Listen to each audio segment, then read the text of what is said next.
Si jemná a nežná kvetinka a hľadaš parfém, ktorý ťa bude vystihovať, tak práve tieto by si mala vyskúšať. Pre všetky princezné, ktoré hľadajú svojho rozprávkového princa, main charakter od Vivamor, sladký, jemný, ovocno-kvetinový parfém, kde sú maliny, pivónie, cukrová vata a pížmo.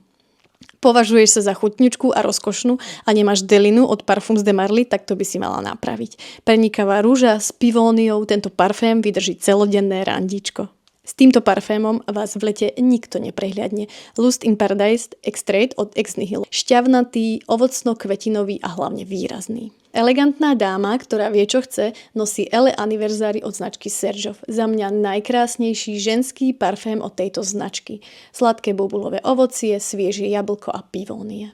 Parfém Šušu od značky House of Bo pre všetky jemné, nežné ženy so srdcom rebelky. Prenikavá rúža, sladká makrónka, bublinkavé šampanské a jemne korenistý šafrán.